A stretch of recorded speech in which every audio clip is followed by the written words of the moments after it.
Deux empires, deux systèmes, tous deux horribles, mais fondés sur des règles très différentes. Dans la Rome antique, l'esclavage était une norme quotidienne, essentielle pour les riches et intégrée à la vie familiale. Mais en Amérique, il est devenu un moteur de profit radicalisé, brutal, déshumanisant et à vie. Dans cet épisode de The Infographic Show, nous comparons l'esclavage romain à l'esclavage américain et leurs différences. Au sommet de l'Empire romain, 10 à 20% de la population était esclave. Avec environ 50 à 60 millions de personnes vivant sous la domination romaine, cela signifiait qu'environ 5 à 12 millions étaient réduits en esclavage. Cependant, certains historiens soutiennent que ce nombre aurait pu atteindre jusqu'à 15 millions pendant les années les plus agressives de conquête de Rome. L'Empire romain s'étendait du mur d'Adrien en Angleterre jusqu'à l'actuel Irak, vaste territoire où travaillaient les esclaves. Malgré la taille de l'Empire, la majorité des esclaves vivaient en ville, surtout dans l'actuelle Italie. Beaucoup travaillaient dans les vastes domaines, ou latifundia, appartenant à l'élite fortunée. Les esclaves accompagnaient les légions lors des campagnes à l'étranger, mais étaient rarement armés comme combattants. Le service militaire était lié à la citoyenneté, et armer des esclaves dont la famille avait pu être tuée était jugé trop risqué. Mais les esclaves étaient essentiels pendant les campagnes. Ils étaient domestiques de camp, transportant provisions, cuisinant, creusant fortifications et latrines, et s'occupant des animaux. En période de crise extrême, Rome offrait parfois la liberté aux esclaves qui prenaient les armes, tout comme des milliers d'esclaves noirs ont combattu pour le Sud durant la guerre de sécession américaine. Ne brûlons pas les étapes. Beaucoup imaginent l'esclave romain travaillant jusqu'à la mort sous le fouet, contraint de combattre en gladiateur ou de se prostituer. Bien que cette réalité sombre ait bel et bien existé, l'esclavage romain était incroyablement diversifié, et pas seulement en ce qui concerne les tâches accomplies. Ils étaient capturés en Italie, souvent pour dette ou punition, mais aussi en Grèce, Bretagne, Asie mineure, Gaule, Germanie et dans les Balkans d'Europe de l'Est. Ils avaient des couleurs de peau variées, venant de Syrie, Judée, Tunisie, Maroc, Algérie et Égypte. Certains esclaves effectuaient des travaux manuels sous la menace constante de la violence, tandis que d'autres occupaient des postes qualifiés. Ils étaient enseignants, comptables ou géraient d'autres esclaves. L'esclavage n'était pas considéré comme immoral, peut-être même pas par les esclaves eux-mêmes. Après tout, dans leur propre pays, il y aurait eu aussi des esclaves. Par exemple, les tribus anciennes de la Grande-Bretagne actuelle avaient des esclaves. L'esclavage était une institution mondiale, non une entreprise secrète et diabolisée. Ils étaient présents partout dans la société romaine. Dans les champs, les villes, les thermes, les marchés, les camps militaires, même dans l'administration de l'État. Rome n'aurait pas pu fonctionner sans eux. Les riches les collectionnaient comme des cartes de baseball, symbole de leur statut. Posséder plus d'esclaves élevait votre statut social. Des foyers de l'élite en avaient parfois des centaines ou milliers, certains pour les champs, d'autres pour leurs talents ou connaissances. L'État romain lui-même dépendait fortement des esclaves. Au Ie siècle, près de 700 esclaves travaillaient à l'entretien des aqueducs de Rome. Leur salaire était à payer sur des fonds publics. Les esclaves maintenaient les égouts. La majorité des Romains, trop pauvres pour des toilettes privées, utilisaient des latrines publiques et s'essuyaient avec une éponge commune. Ces esclaves publics avaient probablement une vie encore plus difficile que les esclaves domestiques. Certains travaillaient peut-être la nuit comme éboueurs, transportant des charrettes pleines d'excréments romains hors des murs de la ville. Sans eux, Rome aurait vite été envahie par la saleté et les maladies, prouvant que la société dépendait totalement des esclaves. Les prix des esclaves variaient. Un esclave qualifié ou semi-qualifié valait environ 2000 sesterces aux 3 premiers siècles de notre ère. Un légionnaire romain au 1er siècle gagnait jusqu'à 900 sesterces par an. Mais une grande partie de cette somme était déduite pour la nourriture, les vêtements et l'équipement, donc il lui restait probablement 600 sesterces. Ainsi, les esclaves n'étaient pas du tout bon marché. Néanmoins, un centurion commandant une centurie de soldats gagnait 15 à 20 fois ce montant, suffisamment pour acheter plusieurs esclaves. Cependant, comme l'esclavage aux États-Unis de nombreuses années plus tard, la possession d'esclaves à Rome concernait principalement les personnes aisées et les élites. Les sénateurs riches, les marchands prospères et les propriétaires terriens pouvaient posséder des dizaines, voire des centaines d'esclaves, utilisant leurs propriétés humaines pour cultiver de vastes domaines ou gérer des entreprises lucratives. On spéculait souvent sur les esclaves pour accumuler, car ils étaient un bon investissement. Les esclaves romains n'étaient pas tous maltraités. De nombreux enfants romains ont grandi avec des esclaves domestiques, parfois très instruits et respectés pour leur expertise. Les affranchis, anciens esclaves, gardaient souvent des liens de loyauté et d'amitié avec leurs anciens maîtres, et certains parvenaient même à la richesse et à l'influence eux-mêmes. Ne vous y trompez pas, les esclaves n'avaient aucun droit, ni mariage légal, ni bien, ni accès aux tribunaux. L'esclave était considéré comme du bétail. Un maître pouvait prêter, vendre, battre ou tuer un esclave avec une quasi-totale impunité pendant la majeure partie de l'histoire romaine. En cas de meurtre du maître par un esclave, la loi romaine prévoyait parfois une punition collective. Tout esclave sous le même toit risquait interrogatoire, torture ou exécution à titre dissuasif. Même dans les foyers bienveillants, la sécurité d'un esclave dépendait toujours des caprices de ses propriétaires. Certains esclaves étaient littéralement travaillés jusqu'à la mort. Bien qu'ils soient des investissements précieux, le travail était souvent si brutal que la survie passait après le profit. D'après Diodore de Sicile, les esclaves des mines romaines enrichissaient leurs maîtres, mais mouraient fréquemment d'épuisement.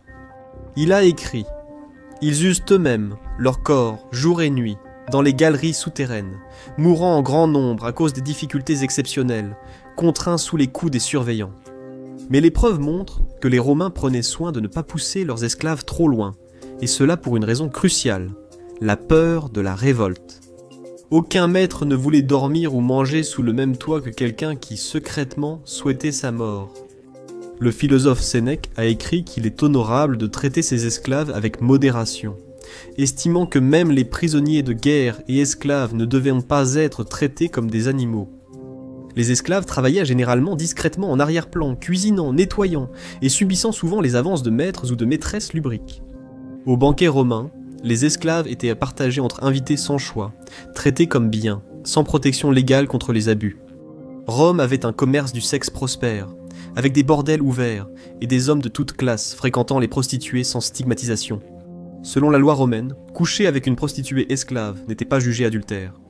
Ce crime ne concernait que les relations sexuelles d'un homme avec une femme mariée et libre. Les clientes étaient la plus rare, même si les satiristes suggéraient que des femmes riches utilisaient parfois leurs esclaves masculins. Il existait aussi des escortes de haut rang, appelées maîtresses. Une séance coûtait près de 2 fois le salaire quotidien d'un ouvrier, la plupart des gains revenant aux propriétaires du bordel ou aux proxénètes, faisant des prostituées esclaves un commerce rentable. Nous reviendrons bientôt à la vie quotidienne romaine, mais présentons d'abord l'esclavage américain.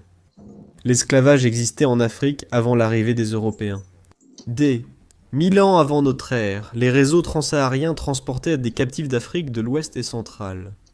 Après les conquêtes arabes en Afrique du Nord au 7e siècle, ce commerce s'est fortement développé. Les marchands d'esclaves musulmans transportèrent des Africains réduits en esclavage à travers le Sahara et l'océan Indien, jusqu'en Inde, Java et Chine. Du 10e au 13e siècle, des centaines de milliers d'Africains étaient réduits en esclavage au Moyen-Orient et en Afrique du Nord. De nombreux hommes étaient castrés et contraints de servir comme eunuques. Les femmes étaient vendues dans des harems ou forcées à travailler comme domestiques. Les historiens estiment qu'environ 10 à 18 millions d'Africains ont été emmenés vers l'Est au fil des siècles. Un vaste commerce qui allait plus tard se dérouler parallèlement à la traite atlantique. Du 16e au 19e siècle, des pirates nord-africains ont enlevé entre 1 et 1 250 000 Européens, allant même jusqu'à capturer des enfants dans des villes côtières du sud de l'Angleterre. Mansa Moussa, empereur du Mali, aurait emmené 14 000 jeunes femmes esclaves lors de son pèlerinage à la Mecque au XIVe siècle. Bien que ce chiffre soit contesté par certains historiens.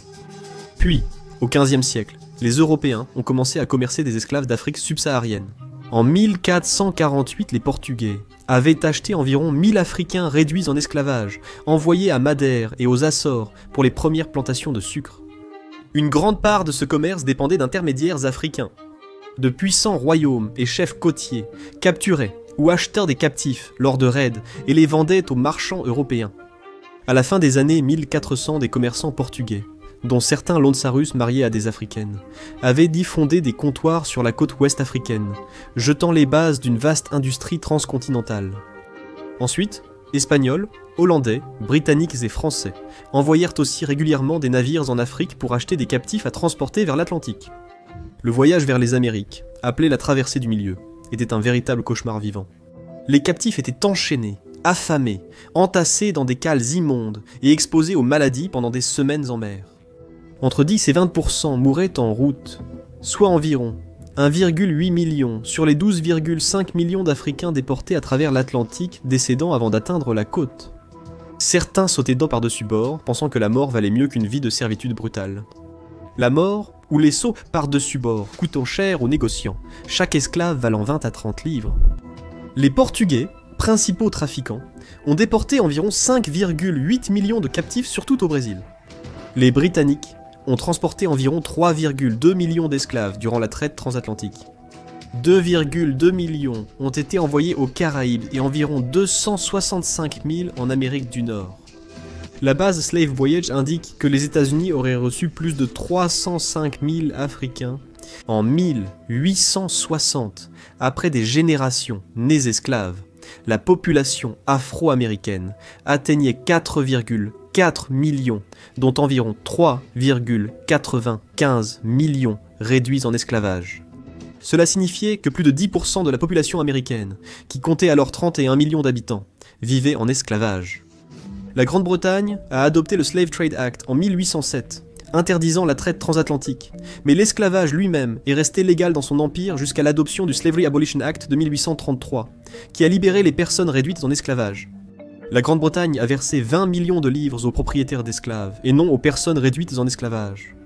Les États-Unis ont aboli l'esclavage en 1865 avec le 13e amendement. Mais comme l'a écrit William Edward Burgard Dubois dans Black Reconstruction in America, cela a inauguré une nouvelle ère d'oppression dans le Sud. Les personnes affranchies ont subi les codes noirs, la terreur raciale et la privation de droits, les maintenant au bas de l'échelle sociale.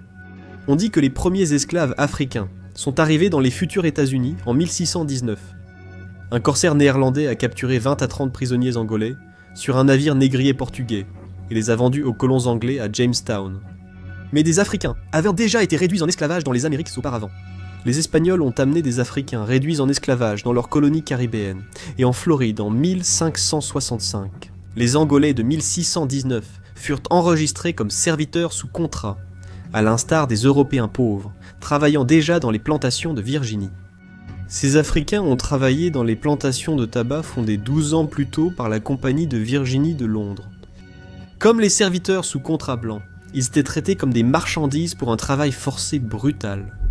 Aujourd'hui, nous les reconnaissons comme les premiers esclaves des États-Unis, mais c'est plus compliqué que cela. La même année, une autre cargaison est arrivée, qualifiée dans les archives coloniales de rebut de la société. Il s'agissait d'enfants d'Angleterre, des gamins démunis, âgés de 8 à 16 ans, dont beaucoup avaient été arrachés directement des rues. Arrachés à leur famille, ils étaient envoyés entassés sur des navires dans les colonies pour y travailler. La plupart mouraient en quelques années de maladies, malnutrition, violence ou épuisement. Était-ce de l'esclavage ? En 2008, NPR a publié un article intitulé « Les premiers esclaves d'Amérique, les Blancs », citant des recherches tirées du livre « White Cargo, The Forgotten History of Britain's White Slaves in America ». Le livre affirme que ce système, bien que temporaire et non racialisé comme l'esclavage africain ultérieur, était en tout sauf le nom une forme d'esclavage.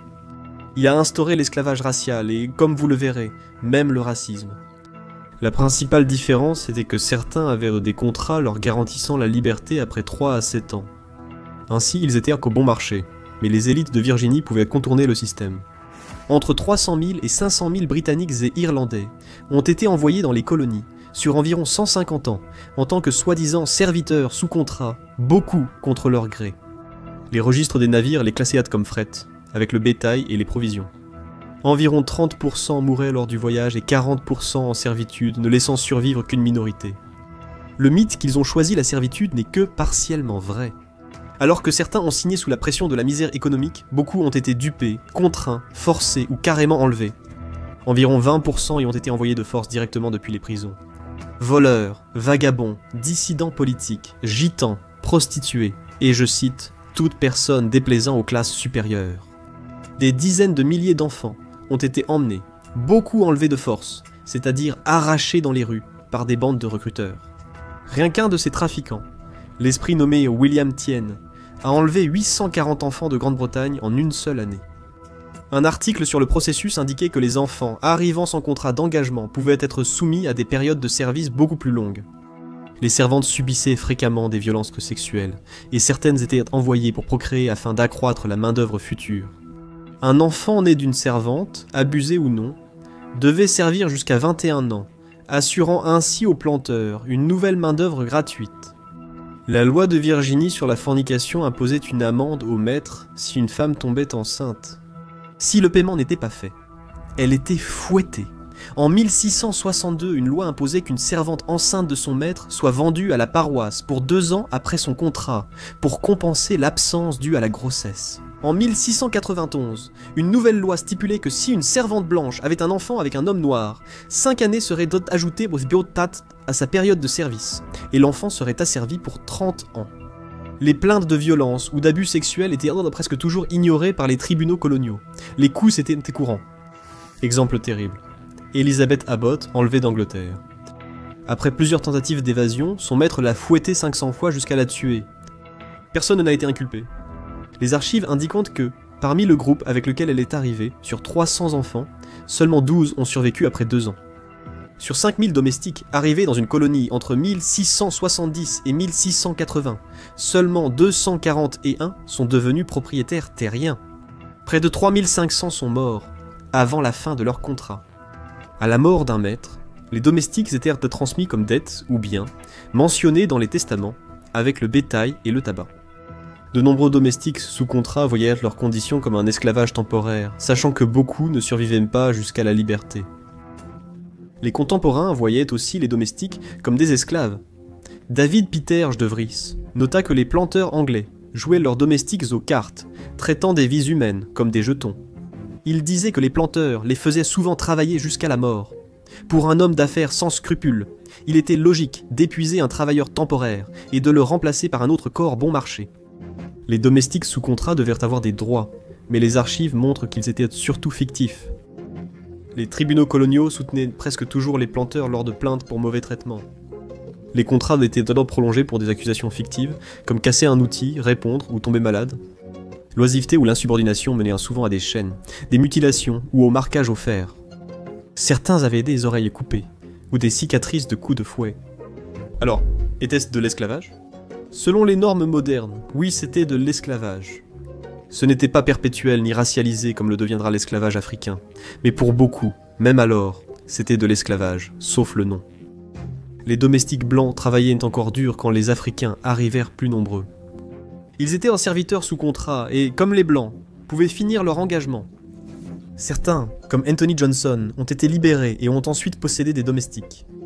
Mais il était un cas très rare, les lois étaient sur le point de changer. En 1662, l'esclavage héréditaire a été codifié.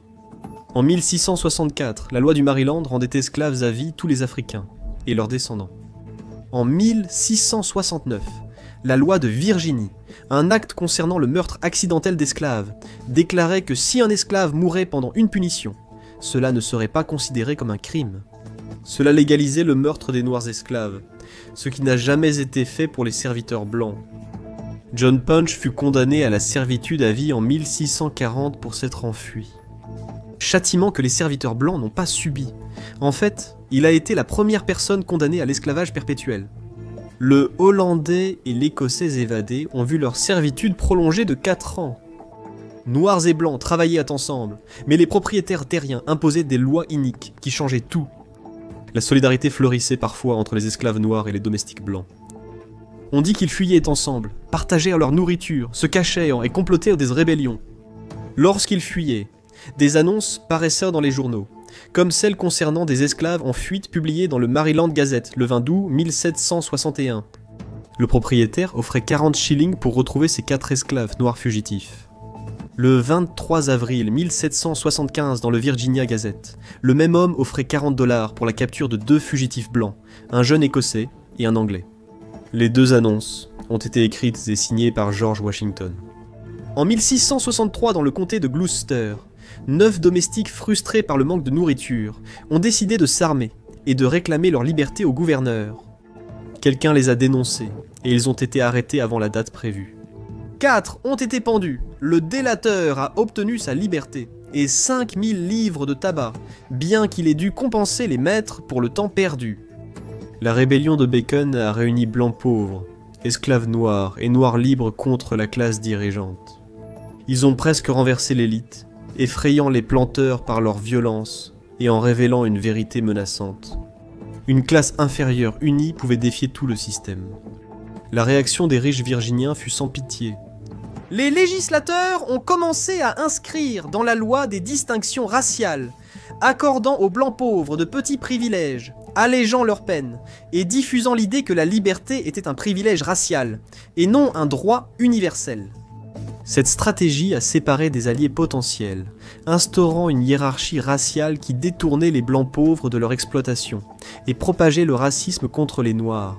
Les codes des esclaves de Virginie de 1705 ont comblé les failles pour empêcher tout esclave noir de devenir libre. Considérés comme des biens, ils n'étaient guère vus comme humains, alors que les domestiques, blancs pauvres, fondaient leurs privilèges sur leur couleur de peau. Bien plus tard, William Edward Burghardt Dubois affirmait que les mêmes tactiques de division et de domination persistaient dans le Sud après l'esclavage. Dans La reconstruction noire en Amérique, il explique comment l'élite du Sud a offert aux blancs pauvres une illusion de supériorité sur les travailleurs noirs, instaurant peur et haine pour empêcher leur unité. Cela a renforcé le racisme et protégé les propriétaires d'esclaves de toute critique. Nous aborderons bientôt l'esclavage africain, mais examinons d'abord l'esclave romain. Les esclaves romains étaient sans défense face à la cruauté. En cas de blessure ou de mort d'un esclave, le propriétaire, non l'esclave, était reconnu comme victime et pouvait réclamer des dommages-intérêts. Même en cas d'agression, seul le maître, dont la propriété était déshonorée, pouvait agir, non l'esclave violé. Au fil des siècles, une protection juridique a émergé. Le changement le plus significatif est survenu sous l'empereur Constantin en 319 de notre ère, lorsqu'un rescrit impérial a déclaré qu'un maître qui tuait intentionnellement un esclave, que ce soit par coup, par le feu ou par la torture, pouvait être accusé de meurtre. C'est évident aujourd'hui, mais c'était radical dans le droit romain. Tuer un esclave était vu comme le meurtre d'une personne, pas juste la destruction d'un bien. Pendant la majeure partie de l'histoire romaine, de telles protections n'existaient pas. Sous Néron, 400 esclaves furent exécutés après l'attaque de leur maître. Les esclaves étaient souvent torturés, livrés aux bêtes, crucifiés ou brûlés. Ceux-ci étaient les pires cas, mais l'expérience des esclaves variait. Un esclave pouvait naître esclave, être élevé dans une maison ou capturé à la guerre puis vendu aux enchères. Les vendeurs cachaient parfois des maladies, donc les acheteurs faisaient inspecter la marchandise par des médecins. S'ils n'étaient pas achetés pour leur corps, ils l'étaient pour leur intelligence. Un esclave intelligent ou instruit pouvait rapporter une fortune à son propriétaire, allant parfois jusqu'à gérer des entreprises et prendre d'importantes décisions financières. La loi leur permettait de conserver un fonds personnel, appelé pécule, qu'ils pouvaient utiliser pour acheter leur liberté si le maître acceptait de la vendre. Les foyers romains employaient des esclaves spécialisés dans chaque tâche: cuisine, pâtisserie, portage, service en chambre et travaux lettrés comme lecture ou copie.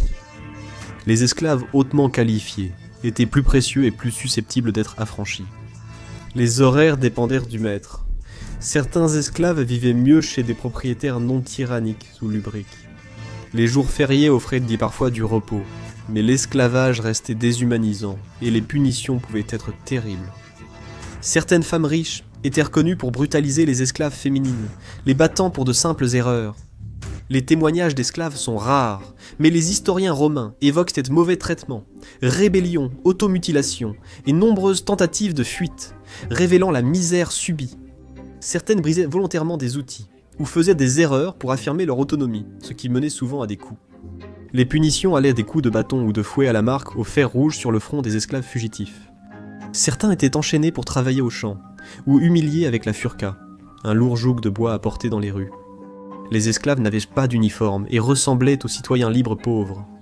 Le Sénat a un jour proposé de les marquer avec des vêtements distinctifs, mais a abandonné l'idée par crainte que les esclaves ne réalisent leur nombre et ne se révoltent. La vie à la campagne ou dans les mines était rude et brève. Diodore de Sicile écrit que les esclaves des carrières préféraient mourir que vivre, leur espérance de vie étant parfois de quelques mois, faisant de ce travail une punition fréquente. Pour les esclaves instruits des villes avec des maîtres décents, l'affranchissement était possible. On estime que 20% étaient affranchis, voire davantage en ville. La liberté pouvait être gagnée, économisée ou accordée comme un geste de vertu de la part du propriétaire.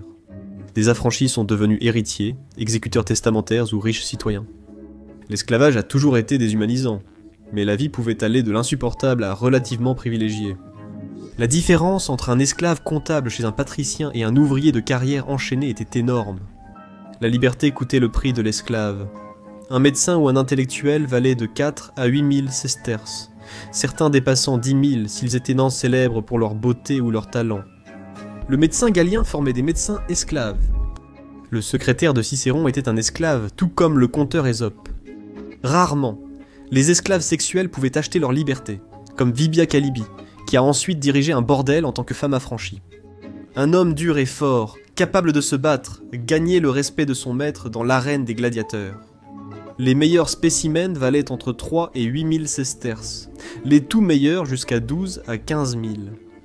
Un gladiateur victorieux et apprécié de son maître pouvait obtenir sa liberté, symbolisée par le rudis, une épée en bois. Ils rachetaient rarement leur liberté, faute d'argent.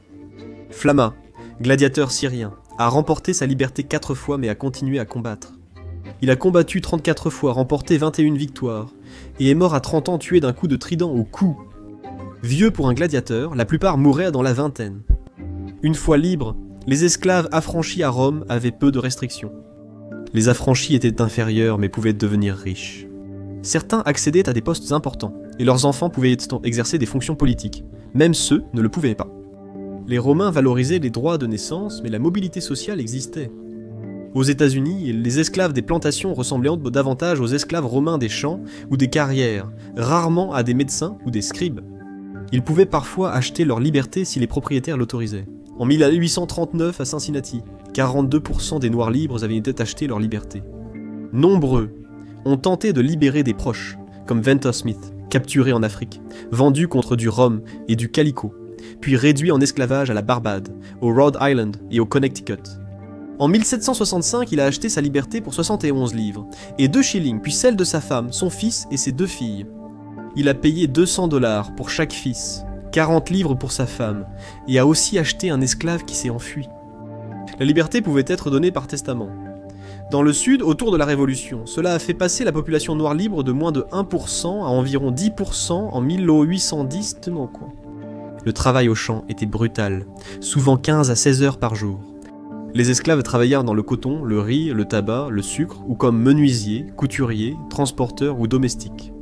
Vers 1850, près de 500 000, travaillaient en ville, usines, carrières, chantiers navals ou dans la construction d'infrastructures. La violence était fréquente, les poursuites rares. Dans certains États, il existait des lois contre la cruauté, et avec le temps, il était censé être illégal de tuer son esclave. En réalité, les propriétaires exploitaient des failles pour fuir la cruauté. En Louisiane, le Code noir de 1806 précisait « L'esclave est soumis à la volonté de son maître, qui peut le corriger, mais sans excès, ni causer de mutilation ou de mort. » La loi sanctionnait la cruauté par des amendes de 200 à 500 $, mais autorisait clairement l'usage du fouet, de la lanière, de la baguette ou du bâton pour frapper ou flageller. En pratique, on échappait facilement à une condamnation pour meurtre, car seuls les témoins blancs étaient acceptés si un esclave était tué. Pire, un propriétaire pouvait éviter toute sanction en jurant son innocence et repartir librement. Le juge de Caroline du Nord, Thomas Ruffin, a refusé d'inculper un propriétaire pour coups et blessures, affirmant que la bastonnade était nécessaire à la soumission parfaite de l'esclave. Peu d'affaires arrivaient au tribunal, et il était presque impossible pour l'esclave de gagner. Bien que quelques propriétaires aient été poursuivis, les peines étaient légères. Le tribunal de la paroisse de Rapides a condamné Joseph Populus pour le meurtre d'un esclave, mais le jury a recommandé la clémence. Le juge a infligé seulement 12 mois de travaux forcés. À Saint-Martin, un jury a reconnu George White et Clarence Ward coupables d'avoir infligé un traitement cruel à un esclave décédé de ses blessures. Chacun a écopé d'une amende de 400 $ et a osé faire appel, mais la condamnation a été confirmée. William Henry Davis, accusé d'avoir tiré sur un esclave, a été défendu en affirmant que tuer un esclave, considéré comme une propriété, n'était pas illégal. Les tribunaux locaux étaient d'accord, mais la Cour suprême de l'État a annulé, affirmant que les esclaves sont considérés par la loi comme biens et personnes. Mais les propriétaires échappaient sans cesse à la violence et au meurtre. Un homme a tiré sur l'esclave John Hall, le rendant aveugle. Son propriétaire, S. D. McCutcheon, a alors poursuivi le tireur, estimant que sa propriété était devenue inutile. L'esclave blessé avait simplement, je cite, « rôdé autour d'un poulailler ». Pourtant, le tribunal a accordé à McCutcheon 1 500 $ de dommages-intérêts pour la perte de valeur de sa propriété. Le tireur n'a subi aucune sanction personnelle. En réalité, les propriétaires échappaient régulièrement à toute punition pour sadisme, et même pour meurtre pur et simple. Les esclaves étaient enchaînés, fouettés, marqués et mutilés. Et cela était courant. Les annonces d'esclaves ayant fuite évoquaient des mutilations comme l'ablation ou la brûlure d'orteils. Un document décrivait un homme assassiné dans un cercueil hérissé de pointes. Son corps a été réduit en parfait hachis.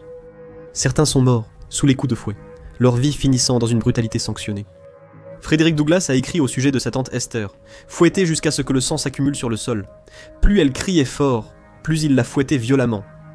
Les archives montrent combien ont été fouettés pendant des jours, laissés inconscients, sont morts d'hémorragie ou sont décédés de blessures non soignées. À cause de cette extrême violence et d'un autre facteur que nous aborderons, les rébellions étaient rares. La rébellion de Nat Turner en 1831 en Virginie a causé la mort de 55 à 65 blancs. Des foules se sont vengées, assassinant jusqu'à 120 esclaves et noirs libres.